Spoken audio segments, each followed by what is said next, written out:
हर हर महादेव, जय Shri Ram. Welcome back to the channel students. This is Palak Mishra and today we are going to discuss crime. ठीक है, तो जैसा कि मैंने यहाँ टॉपिक में ही लिखा है legal definition of crime.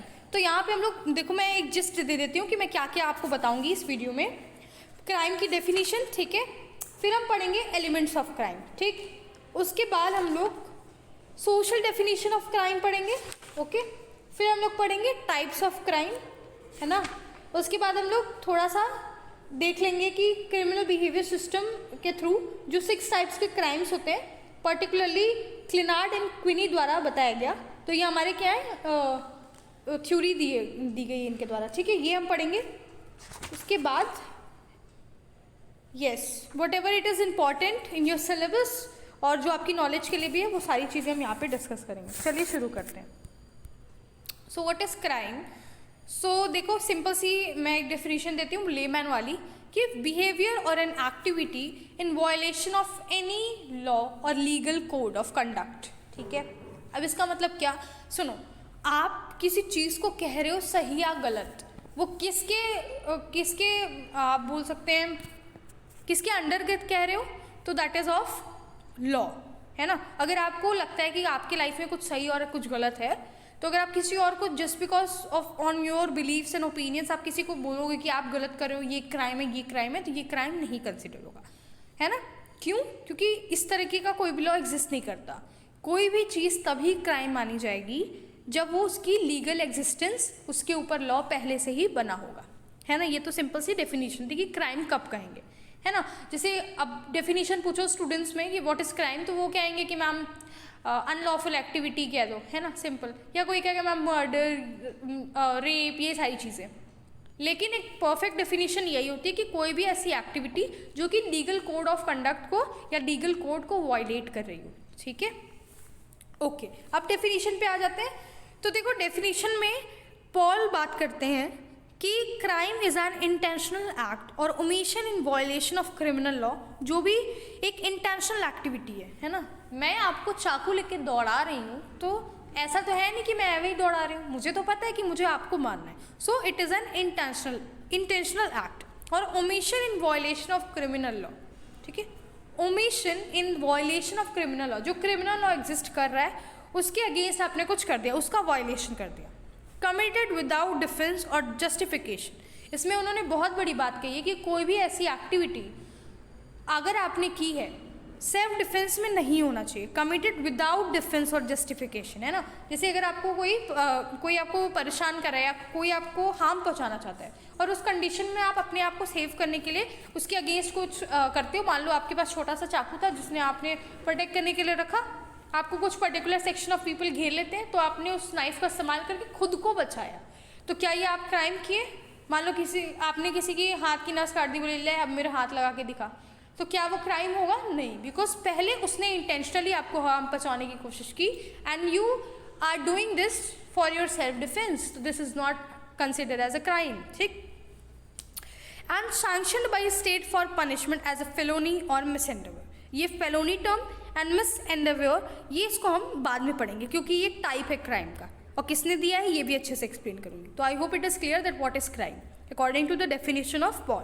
Okay, अब देखेंगे कि कौन कौन सी 6 एलिमेंट्स हैं जो कि क्राइम के अंतर्गत आती हैं, इस डेफिनेशन के अंतर्गत आती हैं बेसिकली. तो आप इसी का पार्ट समझना. तो 6 चीज़ें आज हम पढ़ेंगे ना. तो first, the act should be actually committed or it should be violation of legal duty as different from moral duty, है ना.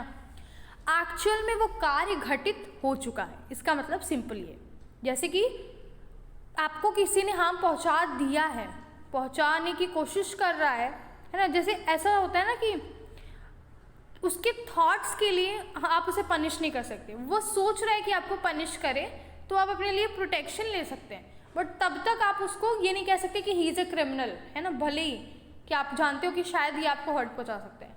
ठीक है, तो ये कमिट हो जाना चाहिए, तो मतलब एक्चुअली कमिटेड है, वो क्राइम किया गया है. ठीक, सेकेंड होगा हमारा, the act must be voluntary and committed when the actor has full control over his action. अब जैसे कोई पागल आदमी है ना, अब देखो पागल का मतलब किस में समझना, साइकोलॉजिकल वे में समझना. जब हम पागल इन रियल लाइफ बोलते हैं अरे तू पागल है क्या, इसका मतलब क्या होता है, हम नॉर्मली उसको पागल टर्म को यूज़ करते हैं। पर अगर आप कभी किसी साइकोलॉजी क्लास में बैठे and you use the word पागल, तो ये बिल्कुल गलत डायरेक्शन में जाएगा, है ना। वहाँ के टीचर्स आपको बोलेंगे कि डू नॉट यूज़ पागल फॉर एवरीबॉडी, बिकॉज पागल हैव सम वेटेज, है ना। हम लोग घर पे बोल देते हैं ना अपने भाई बहन को, अरे पागल हो क्या, पागल हो क्या, बट साइकोलॉजिकली पागल की बात यहाँ पे हो रही है ना, जो आप डेली लाइफ में यूज़ करते हो वो नहीं। अब जैसे कि आप कोई ऐसे पर्सन हो जिस मेंटली डिसेबल हो, तो अगर आपको कुछ समझ नहीं आ रहा है, आपको एक्चुअल में साइकोलॉजिकल इशू है, तो उस समय आप जो काम कर रहे हो उसको क्या होगा, उसको नहीं कंसीडर किया जाएगा, उसको डिफरेंट वे में डील किया जाएगा। क्यों? क्योंकि आप होश में रह के जो काम कर रहे हो, फुल्ली साउंड माइंडेड पर्सन हो आप, और फिर वो काम कंडक्ट कर रहे हो तो सोच समझ के ही किया होगा, वॉलेंटरी है, यानी अपने मन से ही किया होगा। किसी ने आपको कहा नहीं है कि जाओ उसको चाकू घोंप दो, है ना। अगर आपको मान लो मैं कहूँ कि जाओ उसको चाकू मार कर आओ, तो आप क्या जाओगे? आप तो साउंड माइंड हो, आपको पता है कि आपको ऐसा नहीं करना। So this is what I am trying to say is कि voluntary and committed when an actor has full control over his actions, अपने actions पे पूरा कंट्रोल होना चाहिए, ठीक है। The third one is the act should be intentional, whether the intent be general or specific। अब इसका क्या मतलब होता है कि जो भी काम आप कर रहे हो वह इंटेंशनली कर रहे हो, है ना। आपका इंटेंशन है मानने का कि आप उसको किल करना चाहते हो, आपका इंटेंशन है उसको हर्ट करने का, तो ही आप उसके पीछे पीछे भाग रहे हो, तो ही आपने उसको हाथ लगाया, है ना। ऐसे ही तो नहीं कोई भी आ जाएगा और आपको चाकू लेके दौड़ाने लगेगा कि आ जाओ भाई, नहीं कि तो गन लेके आपके सामने कोई खड़ा हो जाए, ऐसे ही नहीं ना। और अगर खड़ा है तो उसके पीछे क्या रीज़न है, उसका एक अपना इंटेंशन है, because he hates you, he wanted to kill you, बदला लेना चाहता है, whatever the reason is, ठीक। The next one is the act should be violation of criminal law as distinct from non criminal law. अब मैं इसको थोड़ा सा एक्सपांड कर दूँ। क्रिमिनल लॉ की अगर मैं बात करूँ तो इसमें क्या क्या आएंगे, इसमें आएगा मर्डर, रेप, ये सारी चीज़ें। और नॉन क्रिमिनल लॉ में क्या क्या आएगा, जैसे कि प्रॉपर्टी राइट्स से रिलेटेड कुछ बात है, डाइवोर्स से रिलेटेड कोई कन्फ्लिक्ट है, डाइवोर्स लॉ, कॉन्ट्रैक्ट लॉ, ये सारी चीज़ें नॉन क्रिमिनल लॉ के अंतर्गत आती हैं, ठीक। फिर क्या है, the act should be committed without defence और जस्टिफिकेशन, यानी सेल्फ डिफेंस में वो एक्ट नहीं होना चाहिए। यानी मान लो कि कोई आदमी है या कोई XYZ पर्सन है, वो किसी लड़की को खड़ा होकर कब से स्टेयर कर रहा था, घूर रहा था, ईव टीजिंग, उसके बाद वो जाकर उसके पीछे पड़ जाता है, उसको लगता है उसके पीछे पीछे भागना, वो जान बचा के भागने लगती है, and at the end of the day उसने अपने बैग में से चाकू निकाल लिया एंड उसने उसको वहीं चाकू से हमला कर दिया। तो अब वो जाके कहे कि इस लड़की ने मुझे तो चाकू घोंप दिया, तो ऐसा होगा, उसकी बात सहमत नहीं होगी। क्यों? क्योंकि उसने अपने सेल्फ डिफेंस में किया है। जब तक आप उसके पीछे नहीं भागे तब तक उसने कुछ भी नहीं किया। So what does that means कि the act should be committed without self-defense.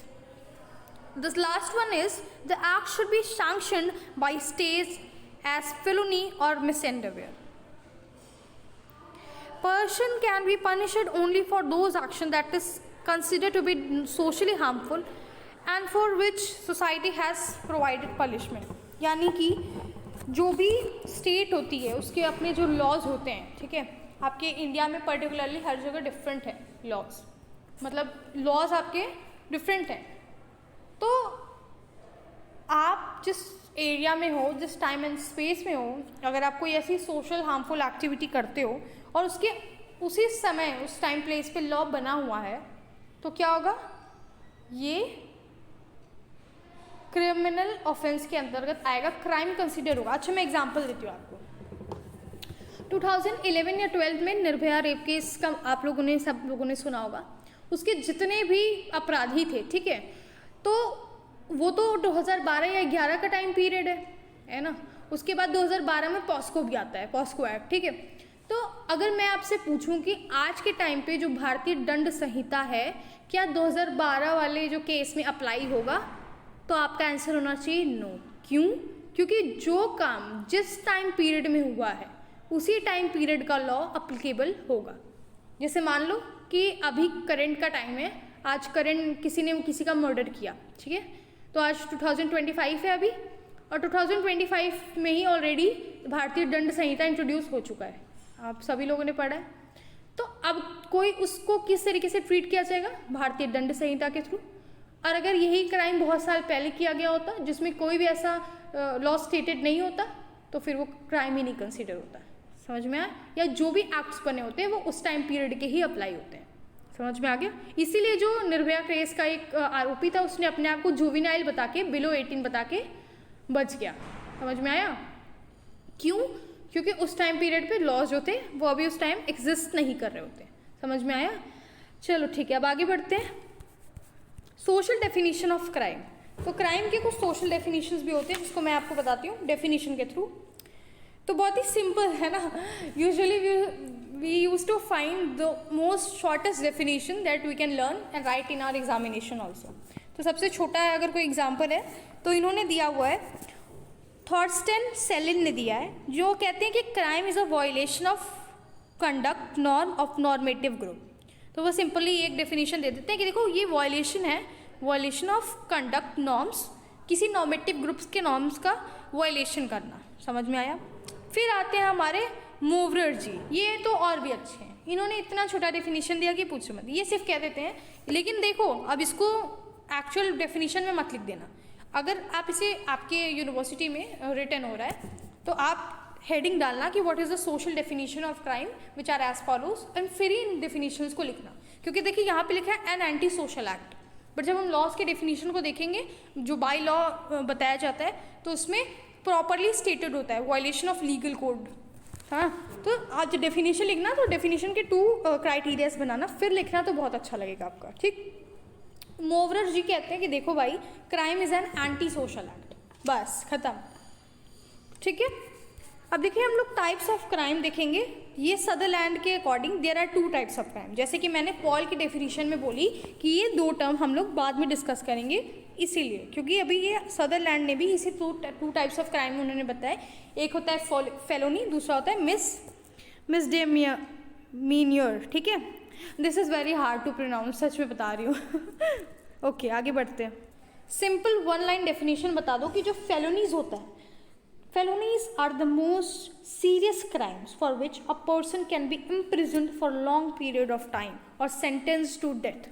felony इस तरह के क्राइम होते हैं जो अगर कोई पर्सन इतनी सीरियस और हीनियस क्राइम कर दे जिसकी वजह से उसको उम्र कैद की सज़ा हो जाए या फिर उसको मृत्यु दंड दिया जाने लगे तो हम उसको क्या कंसिडर करेंगे? फेलोनी।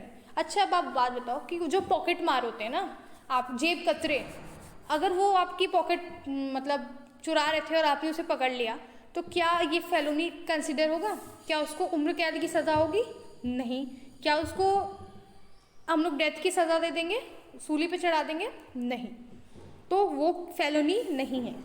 ठीक, द नेक्स्ट जो है हमारा वो कहता है कि मिसडेमेनियर क्या बोलता है कि ये एक तरह लेस सीरियस ऑफेंस है, चूँकि शॉर्ट पीरियड ऑफ टाइम के लिए उसको जेल में रखा जा सकता है, एंड मे बी प्रोवाइडेड और फाइन में बी इम्पोज्ड, जैसे कि उसको थोड़े टाइम के लिए जेल में बंद कर दिया जाए या फिर उससे फाइन ले लिया जाए, इस तरीके का क्राइम है ना। अब जैसे ये जेब कतरे वगैरह होते हैं उनको आप लोग सालों साल उम्र कैद की सज़ा नहीं देते, उनको हम लोग डराने धमकाने के लिए बंद कर देते हैं जेल में कि अगली बार से ऐसा किया तो क्या करेंगे, तुम्हें जेल में बंद कर देंगे। ठीक, या फिर उससे फाइन ले लेंगे ताकि उसे एक बार सबक मिल जाए पनिशमेंट के तौर पे। तो आई होप आप लोगों को सदरलैंड का 2 टाइप्स ऑफ क्राइम समझ में आ गया होगा। ठीक है, अच्छा, अब जैसा कि मैंने पहले ही बताया था कि 6 टाइप्स ऑफ क्राइम हम डिस्कस करने वाले हैं according to Clinard and Quinney. तो इन्होंने एक बुक लिखी है criminal behaviour system or typology. इसके अकॉर्डिंग इसी बुक में उन्होंने 6 टाइप्स ऑफ क्राइम्स बताए जो अभी हम लोग यहाँ पे देख रहे हैं। पहला होता है वायलेंट पर्सनल क्राइम, सेकेंड है ओकेशनल प्रॉपर्टी क्राइम, थर्ड है ऑक्यूपेशनल क्राइम, फोर्थ है पॉलिटिकल क्राइम, फिफ्थ है पब्लिक ऑर्डर क्राइम, 6 है कन्वेंशनल क्राइम। ठीक है, चलिए तो देखो फर्स्ट जो हमारा टाइप है क्राइम का वो है वायलेंट पर्सनल क्राइम। ठीक है, देखो वायलेंट पर्सनल क्राइम का मतलब होता है कि this crime is based on the use of violence. ठीक है, कोई भी पर्सन ये काम कर रहा है तो वो शांतिपूर्वक तो कर नहीं रहा। ठीक है, अब कहेंगे कि मैम शांतिपूर्वक कौन सा क्राइम होता है? देखो चोरी वगैरह भी is a type of a crime. तो चोर तो चुपचाप ही आता है जब आप सो रहे होते हो, तो है ना। तो वो तो वायलेंस तभी करता है जब आप जाग जाके हो, तब वो बंदूक निकालता है कि ये चुप रहना, समझे? ओके, तो इसमें क्या क्या आएंगे आप बताइए। सबसे पहले हमारा एग्जाम्पल हमारे दिमाग में मर्डर ही आता है, ठीक। मर्डर, रेप, असॉल्ट, इस तरीके की जो भी चीज़ें होती हैं वो वायलेंट पर्सनल क्राइम के अंतर्गत आती हैं, ठीक। सेकेंड है हमारा occupational personal crime, sorry personal नहीं, प्रॉपर्टी क्राइम। अब देखो ऑक्यूपेशन है, प्रॉपर्टी है, क्या हो सकता है? Occupation, property, how can you rate these two words? बहुत ही सिंपल है। आप एक कस्टमर चलो मैं इसका एग्जांपल दे देती हूँ। The crime is a violation of individual property rules. Shoplifting is the best example. Shoplifting क्या होता है कि while pretending to be a customer, कि आप बोल रहे हो कि भाई आपने कोई वीडियो देखी होती है चोरी की जिसमें सीसीटीवी फुटेज में चोर लोग ऐसे करते हैं, कहते हैं कि भाई मुझे वो वाला कपड़ा दिखाना, और इधर से उसने पैसे निकाल के जेब में रख लिए एंड फिर मना करके चला गया। ऐसे बहुत सारी चीज़ें। तो आप कस्टमर बन के आ रहे हो और आप उसे उलझा रहे हो बातों में, उसके बाद क्या कर रहे हो? उसके गुड्स को चुरा रहे हो। तो देखो गुड्स को चुराना एंड पैसे को चुराना बहुत आर डिफरेंट थिंग ना। तो जब आप शॉप लिफ्टिंग की बात करेंगे तो आप कस्टमर बन के जाएंगे और वहाँ की चीज़ों को चुरा लेंगे, गुड्स को। अब गुड्स में क्या क्या आ सकते हैं? जो भी उसने मटेरियल रखा हुआ है वहाँ पे, वो है ना। तो यहाँ पे ये होगा इसका बेस्ट एग्जाम्पल, शॉप लिफ्टिंग। वैसे use the term while writing these in the answer, it will look good, ठीक। थर्ड है हमारा ऑक्यूपेशनल क्राइम। एक था ऑक्यूपेशनल प्रॉपर्टी क्राइम और एक था ऑक्यूपेशनल क्राइम। तो देखो ऑक्यूपेशनल क्राइम को मैं अच्छे से एक नेक्स्ट वीडियो बना के समझाऊंगी। क्यों?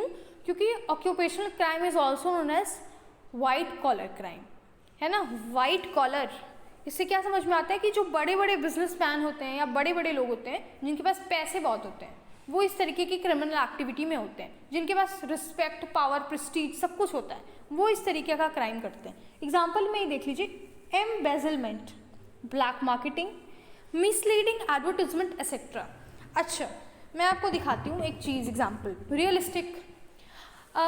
जो हमारे इनसिक्योरिटीज़ होती हैं उसका फ़ायदा उठा के जो भी कह सकते हैं ब्यूटी प्रोडक्ट्स होते हैं, वो हमारी इनसिक्योरिटीज़ का फ़ायदा उठा के वो हमें बताते हैं कि हम कैसे दिखते हैं, है ना। वो हमें, देखो हर कोई अपने आप में ही बहुत यूनिक है, सबको भगवान जी ने बनाया, सब अच्छे हैं, लेकिन वो आपको टीवी पे दिखा रहे हैं कि आपके पास ब्लैक स्पॉट्स है तो आप इसको रिमूव कर लो क्योंकि ये तो आपको बहुत डल पोर्ट्रे कर रहा है ना।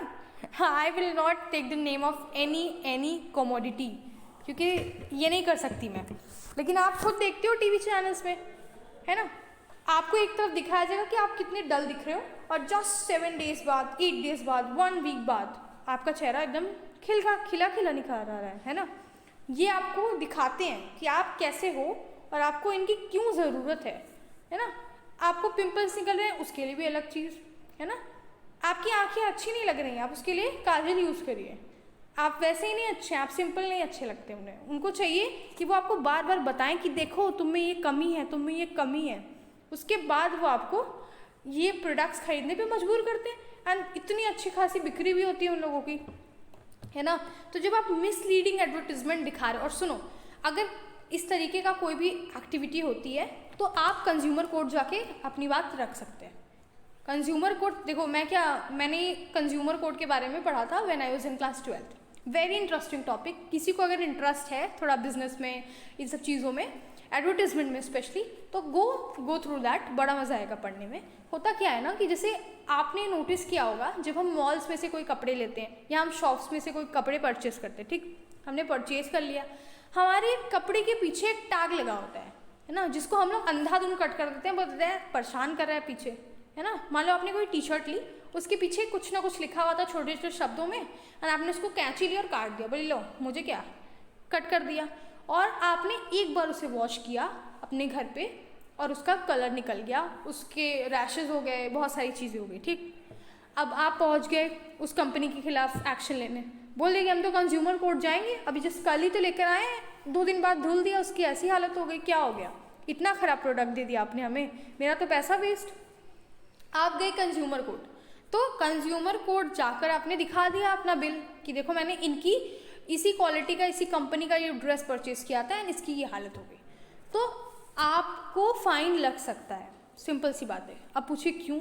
देखो फाइन क्यों लगेगा ना कि जिसको आपने काट करके निकाल दिया, उसको शायद आप पढ़ लिए होते तो उस पर क्रॉस का साइन बना होता है, हैंड वॉश का, कि हाथ से घर पे वॉश कर रहे हो, उस पर क्रॉस बना होता है, कि उसमें कुछ कुछ चीज़ें लिखी भी होती हैं जिसको बच्चे पढ़ते नहीं हैं, या कोई भी नहीं पढ़ता भाई, खुद ही नहीं पढ़ता कोई, मैं क्या बता रही हूँ, मैं खुद नहीं पढ़ती उसको कट कर देते हैं, उसको कट कर देते हैं, उसी में सारी चीज़ें लिखी होती है कि इसको ड्राई क्लीनिंग के लिए दीजिए, इसको घर पे मत वॉश करिए, इस पर ब्रश मत यूज़ करिए, इस पर ये मत यूज़ करिए, नॉर्मली इसको धुला नहीं जाता। तो उस केस में क्या होगा, जिस कंपनी पे आपने ये किया होगा, जिस ऑर्गेनाइजेशन पे आपने केस किया, वो उल्टा आप पे बोल देगी कि देख लो इसने क्या क्या किया, अब इससे फाइन मुझे दिलवाओ। एंड होता भी है, अगर आप गलत निकलते हो आपको फाइन पेमेंट करना पड़ता है, अगर सामने वाला गलत निकलता है आपको वो पेमेंट करता है, याद रखिएगा। कंज्यूमर कोर्ट यही आपको, तो कंज्यूमर, बहुत सारे कंज्यूमर प्रोटेक्शन एक्ट्स बने हुए हैं, बहुत सारे ऑर्गेनाइजेशंस हैं जो कंज्यूमर के राइट्स के लिए स्टैंड लेते हैं।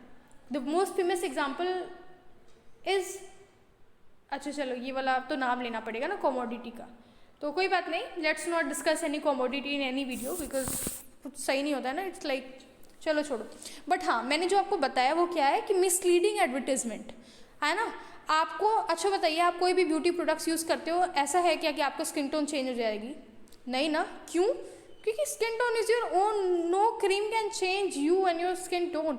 एंड बहुत सारे केसेस में ऐसा देखने को मिला है कि जो सीरम्स वगैरह होते हैं जो लोग यूज़ करते हैं फॉर स्किन ब्राइटनिंग, वो उनको साइड इफेक्ट दे रहा है ना। आजकल इंस्टाग्राम पे हर कोई इन्फ्लुएंसर यही बताता है, पहले वो क्या करते हैं, थोड़े डार्क जगह जाके बैठेंगे, कैमरा रखेंगे एंड बताएंगे कि look at my skin this day 1, फिर डे 2 में उससे ज़्यादा ब्राइट में, एंड फिर पता नहीं कितने दिनों बाद तो ऐसा लगेगा कि ओ माई गॉड कौन ही आ गया, कोई और ही है ना। So what this shows is कि आपको मिसलीड किया जा रहा है, एडवर्टीजमेंट के थ्रू आपको बहकाया जा रहा है। वो लोग भी एडवर्टाइज ही करते हैं, आपको क्या लगता है कोई इतना अच्छा है आके बोल रहा है पता है मैं ये यूज़ करती तो और ऐसा हो गया? नो, वो आ रहे हैं क्योंकि दे आर पेड, उस कंपनी का वो प्रचार करें तो they are paid for that, और आप उसे यूज़ करो अंधाधुन क्योंकि आप उसके फॉलोवर हो या नहीं हो, है ना। तो please don't trust all these things ना, मैं तो आपको यही रिकमेंड करूँगी, चिल यार, जैसे हो बहुत अच्छे हो, है ना, खुश रहो। आगे देखिए, सिर्फ एक ही एग्जाम्पल नहीं होता है ऑक्यूपेशनल क्राइम में। ऑक्यूपेशनल क्राइम की एग्जाम्पल होता है ब्लैक मार्केटिंग, है ना, something which is illegal and आप उसमें क्या कर रहे हो, मार्केटिंग कर रहे हो, दैट इज़ इलीगल। अच्छा, गैस भी ब्लैक से बुक होता है, आपको पता है, जो गैस सिलेंडर आप मंगाते हो उसको भी बहुत सारे लोग ऐसा करते हैं। Then there are so many things of black marketing examples you can see. फिर हमारे आ जाएंगे, हाँ ये 3 एग्जाम्पल्स ले लो ऑक्यूपेशनल क्राइम के, बहुत है। फिर देखिए पॉलिटिकल क्राइम। अब जब हम पॉलिटिकल क्राइम की बात करते हैं तो किस किस तरह के क्राइम आते हैं बताइए आप लोग। तो पहला पॉलिटिकल क्राइम वो होता है this is committed by an individual with vested political and economic interest. तो ये कोई पॉलिटिकल इंटरेस्ट वाला ही पर्सन आपको साथ करता है। इसमें आता है ट्रेजन, अगर आपको लिखना है तो आप लिखिए TREASON। फिर आता है हमारा स्पाइन, ठीक है, SPYING। फिर passing secrets to enemy country, ठीक है। अब देखो ट्रेजन का मतलब क्या होता है। ट्रेजन का मतलब ये होता है कि डिसलॉयलिटी टूवर्ड्स योर कंट्री और द गवर्नमेंट, है ना। मान लो कि मैं पॉलिटिकल पार्टी, ठीक है, अदर अपोजिशन, अब मैं क्या कर रही हूँ कि मैं डिसलॉयल हूँ इसके प्रति, है ना, और या तो मैं ऐसी पॉलिटिकल पार्टी हूँ जो कि किसी टेररिस्ट ऑर्गेनाइजेशन को हेल्प कर रही है, हमारी कंट्री में आओ और बॉम्ब फोड़ के चले जाओ, ठीक, या मैं ऐसा कर रही हूँ, तो मैं अपनी कंट्री के खिलाफ लॉयल हूँ? नहीं हूँ मैं लॉयल। क्यों? क्योंकि एज अ पॉलिटिकल पार्टी क्या कोई भी सिटीजन ऑफ एनी कंट्री, उसका ये धर्म है, ड्यूटी है कि वो अपनी कंट्री के लिए लॉयल रहे, है ना। कंट्री सेफ है तो आप सेफ हो, रिलीजन वगैरह सब कुछ बाद में आता है, पहले आप तो जिंदा रहो, फिर तो आप ये सब बात करोगे, फिर तो कॉन्फ्लिक्ट होगा इन सब चीज़ों में, कास्ट, रेस, रिलीजन, दुनिया भर की चीज़ों में लोग लड़ते रहते हैं। The first priority is country, ठीक है, ओके। तो अब इसमें क्या होता है, ट्रेजन, ट्रेजन का मतलब समझ में आ गया। फिर स्पाइंग, यानी कि सीक्रेट इन्फॉर्मेशन निकालना किसी पर्टिकुलर चीज़ का, है ना। स्पाइंग वगैरह आपने नाम सुना होगा, कंप्यूटर, जब हम साइबर सिक्योरिटी पढ़ते थे जब हम बच्चे होते थे तो उसमें आप लोगों ने पढ़ा होगा। फिर क्या है हमारा, फिर है हमारा telling secret to the enemy country, जो हमारी दुश्मन कंट्री है। मान लो कि इंडिया और आप पाकिस्तान को किसी ने अपना इन्फॉर्मेशन शेयर किए जा रहे हैं, तो आप you are disloyal towards your country, तो you are sharing the secrets to the enemy country ताकि वो आपको हार्म पहुंचा सके। तो what is the example, this is the example of political crime. समझ में आया? ओके, सो ये सारे क्या एग्जाम्पल्स हैं पॉलिटिकल क्राइम के। नेक्स्ट है हमारा पब्लिक ऑर्डर क्राइम। अब आप सोचो पब्लिक ऑर्डर क्राइम होता क्या है। ये इस तरह का क्राइम होता है जिसमें an individual violets the rule of conduct in society, society के रूल्स को। अब देखो सोसाइटी क्या है, सोसाइटी ने कुछ अपने नॉर्म्स बना रखे हैं, कुछ उसके बिलीव्स हैं, उसके खिलाफ अगर आप कोई काम करते हो तो आप क्या हो गए, जो फर्स्ट यूनिट का फर्स्ट लाइन था बताइए आप, डेविएंस पढ़ा था हम लोगों ने, तो आप क्या कर रहे हो, आप डेविएंट बिहेवियर शो कर रहे हो, तो it is based on society. तो अब जब सोसाइटी की बात हो रही है तो भाई India is a country where coast coast पे पानी बदले कोस्ट कोस्ट पे भाषा। तो जब इतने छोटे छोटे डिफरेंस के बाद हमें न्यू लैंग्वेज देखने को मिलती है, डिफरेंट लैंग्वेज देखने को मिलती है ना, पानी भी बदल जाता है, ये भी बदल, ये कहावत है, मुझे पूरा याद नहीं आ रहा है ना, तो ये क्या बताने की कोशिश कर रहा है कि सोसाइटी टू सोसाइटी डिफर करेगी, है ना। जैसे एग्जांपल ले लो कि एल्कोहलिज्म, ये सब कोई मानता है, मतलब किसी सोसाइटी में अच्छा लगता है कि कोई दारू पी कर आ रहा है, नहीं, नॉट एक्सेप्टेबल, राइट। फिर हमारे एक और आपको टर्म देखने को मिलेगा वैंडलिज्म, इसके बारे में जानना बहुत ज़रूरी है। Vandalism means the destruction of property of other, है ना। जैसे रॉइट्स वगैरह होते हैं तो क्या होता है दूसरों, लेकिन रॉइट्स वाला अलग सिस्टम है, आप किसी के घर जाके तोड़फोड़ करके आ रहे हो तो बताइए ये पब्लिक ऑर्डर क्राइम के अंतर्गत आता है कि नहीं। आप उसकी पर्सनल प्रॉपर्टी को डिस्ट्रक्शन करना चाहते हो, उसको बर्बाद करना चाहते हो, that is vandalism. Prostitution, homosexuality, violation of traffic rules, ये सारे क्या होंगे, ये पब्लिक ऑर्डर क्राइम के अंतर्गत आएंगे, जिसमें हम अगर ट्रैफिक लाइट पे रुकते नहीं है ना, जब फाटक बंद हो जाता है तो क्या करते हैं, नीचे से लोग चले जाते हैं। उसके बाद जब क्राइम होगा, क्राइम बोल रही हूँ, एक्सीडेंट्स होंगे तो फिर 2 दिन तक कोई जाना छोड़ देगा, फिर तीसरे दिन उनको जल्दी लगी रहती है तो फिर वहाँ नीचे से चले जाएंगे, ठीक है। तो यही होता है, तो ये ट्रैफिक रूल्स हो गया, इन सारी चीज़ों का वायलेशन पब्लिक ऑर्डर क्राइम के अंतर्गत आता है। अब देखिए कन्वेंशनल क्राइम क्या होता है। This is a crime in which an individual violets the sacred norms of individual property. Individual violets secret norms of individual property. Theft, है ना, चुरा लिया आपने किसी का सामान, प्रॉपर्टी चुरा ली, लो भाई। डेकोइटी, अब देखो इसका मतलब क्या होता है बताइए। डेकोइटी सिमिलर टू डकैती, तो हाँ बिल्कुल आप सही समझ रहे हैं। डकैती जिसमें आपको क्या होता है, आपके सामने चाकू लेके खड़े हो जाएंगे, निकालो निकालो, पर्स निकालो, जेवर निकालो, क्या निकालो, घड़ी भी निकाल दो भाई उनका बस चले तो सब निकलवा लें, तो यही है डकैती। उसके बाद हमारे आएंगे किडनैपिंग, सिंपल सी बात है, किडनैप कर ली किसी बच्चे को, जा रहा था बेचारा स्कूल। राइट्स, कम्युनिटी राइट्स जिसे बोलते हैं ना, आई थिंक, यस, जिसमें 2 कम्युनिटी आपस में लड़ती भिड़ती है, वो पब्लिक प्रॉपर्टी को भी लोग नुकसान पहुंचा देते हैं, आग लगा देते हैं हर जगह, वो नहीं सोचते कि जिस पर्टिकुलर एरिया का वो पर्सन है उसके लिए क्या डिफिकल्टी होगी, ठीक है।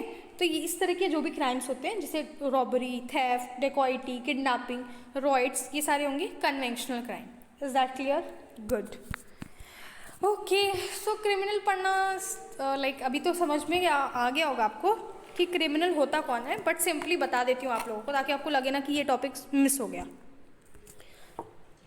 सो देखो क्रिमिनल तो कह सकते हैं हम लोग कि फर्स्ट ऑफेंडर, कैजुअल, हैबिचुअल, ठीक है, प्रोफेशनल्स एंड वाइट कॉलर्स, इन सभी को अगर हम कंबाइन कर दें तो this is what call, they are called as criminals, ठीक। अब देखो क्रिमिनल्स की भी क्राइटेरिया डिफरेंट सोशियोलॉजिस्ट, क्रिमिनोलॉजिस्ट में बता रखे हैं। तो गैरोफेलो एक क्रिमिनोलॉजिस्ट है जो कहते हैं कि 4 ग्रुप्स होती है क्रिमिनल की। मर्डरर पहला, violent criminals, criminals deficient in probability, and the last one is lascivious with feeling of lust, ठीक है। जैसे आप किसी को गंदी नज़र से देख रहे हो, आप उसे ईव टीजिंग कर रहे हो and you are trying to what, आप उसके साथ कुछ गलत करने की कोशिश कर रहे हो। अगर कोई गर्ल है या कोई लड़का भी, उसका भी रेप होता है, तो कोई किसी के अगेंस्ट भी अगर आप लस्ट के थ्रू कोई भी काम कर रहे हो, that is what, you are a criminal. ये 4 को इन्होंने डिफाइन करके बताया कि ये 4 अगर कोई है, they are considered as a criminal. देखो फैक्टर्स बहुत इंपॉर्टेंट होते हैं क्राइम में कि आखिर क्या क्या उसके पीछे का बैकग्राउंड है। देखो आप किसी पर्सन को सामने से देखें, आपने उसका क्राइम सुना कि उसने ये कर दिया एंड यू डिसाइडेड कि ये तो बहुत गंदा आदमी है, बुरा आदमी, ऑफकोर्स उसने गलत काम किया ऑनेस्टली, लेकिन they are such backgrounds that prepare a criminal. Criminal बनाए जाते हैं। कुछ लोग, कुछ सोशियोलॉजिस्ट हमारे मानते हैं कि क्रिमिनल आर बॉर्न, जैसे उन्होंने कुछ स्पेसिफिक फिजिकल बताए हैं कि किसी, जैसे आपने सुना होगा ना किसी का हाथ बहुत रफ होता है तो उसको भी क्रिमिनल की तरह इस तरीके से पोर्ट्रे किया जाता है। किसी की नोज़ बहुत लंबी है, किसी का फोरहेड बहुत चौड़ा है ना। तो हर सोसाइटी अपने अपने अकॉर्डिंग क्रिमिनल के इमेज को बनाती है। तो कुछ उनके रीजंस होते हैं, कुछ फैक्टर्स होते हैं जो उनको इस तरीके का बनाते हैं। तो आज हम लोग देखेंगे कि what are the factors of a crime. Physical handicap, ठीक है। अब जैसे आप किसी हैंडीकैप को देखते हो तो आप बहुत अच्छे बनने के लिए पहुंच जाते हो उसकी हेल्प करने, बहुत अच्छी बात है। बट आप जो हेल्प कर रहे हो उसकी, वो क्या करेगा, वो उसको ये इन्फीरियर फीलिंग करवाएगा कि ओहो मैं तो नहीं चल सकता, मैं तो रोड क्रॉस नहीं कर सकती, दैट्स वाई वो आ गया मेरी रोड क्रॉस कराने। He is normal and I am abnormal. And सुनो, इससे पहले विकलांग कहा जाता था डिसेबल लोगों को, है ना, विकलांग। After Modi ji he gave a new term called divyang. समझ में आया? तो look at the difference, like right now वो एक दिव्यांग है बट एक सर्टेन टाइम पे दे आर विकलांग। तो physical handicap is also the reason कि दे फील फ्रस्ट्रेटेड, उसके बाद वो कोई क्राइम एक्टिविटी कर देते हैं। Second is frustration which blockage and personality conflict, ठीक है। फ्रस्ट्रेशन क्या करता है, ब्लॉकेज क्रिएट करता है। जैसे आप बहुत फ्रस्ट्रेट होते हो तो आप भी बदतमीजी कर देते हैं आजू बाजू वाले लोगों से, फिर आपसे कोई बात नहीं करता और आपको छोड़ के अलग हो जाते हैं, तो आप वैसे ही अकेले पड़ गए, ठीक है। और आपकी अंदर ही अंदर एक इंटरनल कन्फ्लिक्ट चल रहा है। You know, internal conflict is so harmful कह लीजिए, क्योंकि जब हम लिटरेचर जब भी पढ़ते हैं ना, तो आप देखेंगे बहुत सारे राइटर्स को जब हम पढ़ेंगे तो उनको देखेंगे कि उनके अंदर एक कन्फ्लिक्ट चल रही होती है, internal conflict. And at the end of the जब आप उनकी लाइफ पढ़ोगे तो उनको देखोगे कि वो कमिट कर लेते हैं सुसाइड। बहुत सारे ऐसे फेमिनिस्ट राइटर रही हैं एंड बहुत सारे ऐसे राइटर्स रहे हैं जो इस तरीके की कॉन्फ्लिक्ट के बारे में बात करते हैं। अपने वर्क्स में भी बहुत ही फेमस वर्क्स लिखे हैं, लिटरेचर अगर आप पढ़ते हो तो, ठीक। मेंटल एबनॉर्मलिटीज़ है, कोई साइकोलॉजिकल इशू है, वो मेंटल डेफिशिएंसी है, मेंटल डिजीज़ है, कोई प्रॉब्लम है उसको, ये तीनों साइकोलॉजिकल के अंतर्गत आएगा, ठीक है। साइकोसिस है, न्यूरोसिस, ये सारी चीज़ें। साइकोपैथिक, देखो क्या है ना, मैं एक चीज़ बताती हूँ, यहाँ पे आप लोगों को सिमिलर लग रहा होगा क्योंकि डॉट डॉट पूरा दे दिया है। जब हम थर्ड पॉइंट लिखी हूँ ना मैं, मेंटल एबनॉर्मैलिटीज़, उसमें देखो डैश लग के लिखा है। तो मेंटल डेफिशिएंसी, डिजीज, साइकोसिस और न्यूरोसिस, ये चारों इसी के कैटेगरी का है, ठीक।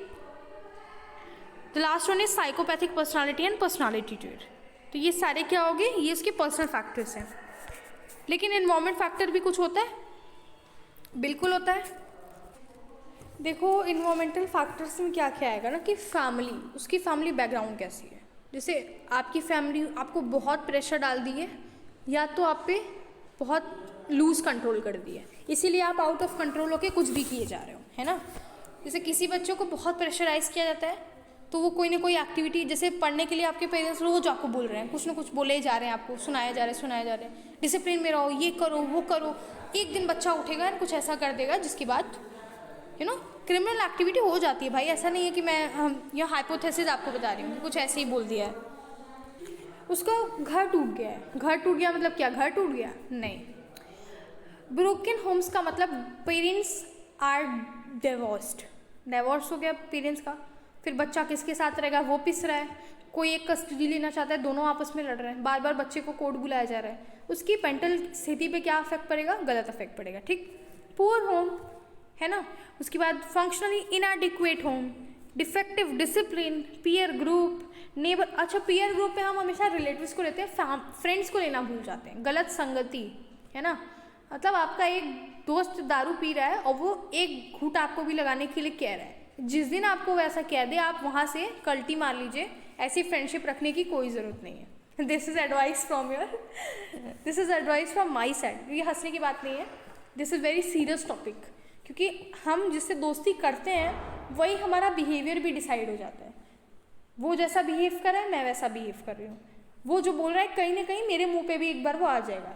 आपने ये चीज़ कभी रियलाइज़ की कि आपका दोस्त अगर अबे करता है तो एक दिन आप अपने घर पे रहोगे और किसी से अबे करके बोल दोगे, उसके बाद आपकी होती है पिटाई, ठीक है। अगर आपके घर में ये बोलना अलाउ नहीं है तो, समझ में आया। तो आपके फ्रेंड्स बहुत इंपॉर्टेंट होते हैं। आपका कोई दोस्त इंजेक्शन लेके ड्रग्स लिए जा रहा है ना, अब आपको भी वो कह रहा है अरे यार तू भी ना आ जा ले, तो ये सारे लोगों से आप दूर रहिए, बिकॉज ये भी एक आपकी स्थिति पे इफेक्ट डालते हैं। मूवीज़ वगैरह भी बहुत इंपॉर्टेंट रोल प्ले करते हैं ना, वो दिखाते हैं कि कैसे हम लोगों को अल्कोहल लेना चाहिए, सिगरेट लेनी चाहिए, ठीक। मूवी के शुरुआत में दिखा दे कि cigarette is injurious to health, उसके बाद हीरो के हाथ में सिगरेट पकड़ा दो, तो आपको क्या लगता है कि यूथ क्या दिखेगा? वो एडवाइस दिखेगा जो कि एडवर्टीजमेंट में आ रही है, या फिर वो फिल्म के हीरो को देखेगा कि वो कैसे बिहेव कर रहा है ना।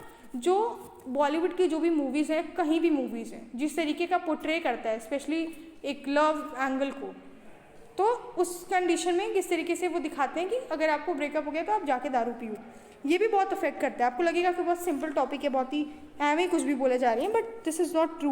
Movies play a very important role in framing your lifestyle, framing your character, personality, ठीक है। तो ये सारे इसी कैटेगरी के अंतर्गत आते हैं। फिर हमारे नेबरहुड एंड मूवी, जब मैंने मूवीज़ लिख भी दिया है, मुझे लगा मैं ऐसे ही बोल रही हूँ, ठीक है। तो नेबर आ जाते हैं, मूवीज़ आ जाती हैं, ये सारी क्या हो गए? Environmental factors.